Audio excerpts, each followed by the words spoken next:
ജീവിത സമരയാത്രയ്ക്ക് സ്വീകരണം നൽകി. LDF സർക്കാരിന്റെ അവകാശ നിഷേധങ്ങൾക്കെതിരെ കേരള സർവീസ് പെൻഷനേഴ്സ് അസോസിയേഷൻ നടത്തുന്ന ജീവിത സമരയാത്രയ്ക്കാണ് ശാസ്താംകോട്ടയിൽ സ്വീകരണം നൽകിയത്.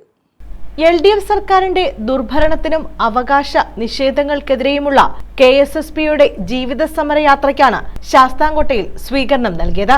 സംസ്ഥാന ജനറൽ സെക്രട്ടറി TS സലീം നയിക്കുന്ന ദക്ഷിണ മേഖലാ ജാഥയ്ക്കാണ് ശാസ്താംകോട്ടയിൽ സ്വീകരണം നൽകിയത്. 3 ജാഥകളാണ് സംസ്ഥാനത്ത് പര്യടനം നടത്തുന്നത്. ശാസ്താംകോട്ടയിൽ നടന്ന സ്വീകരണ സമ്മേളനം RYS സംസ്ഥാന പ്രസിഡന്റ് ഉല്ലാസ് കോവൂർ ഉദ്ഘാടനം ചെയ്തു. പ്രോജ്വലമായ കാലഘട്ടം സർവീസ് ചെയ്ത ആളുകളാണ് ഇവിടെ ഇരിക്കുന്നത്.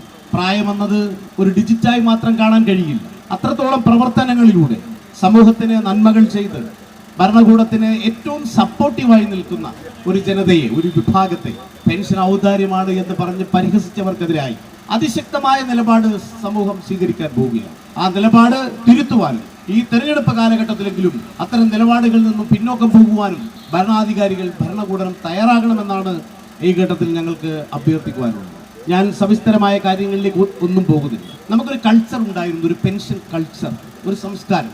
ഞാനൊരു പള്ളിക്കൂടം ശിപായി ആയിരുന്ന ഒരു പെൻഷനറുടെ മകനായി ജീവിക്കുന്ന ഒരാളാണ്. News bureau, Sasthamkotta.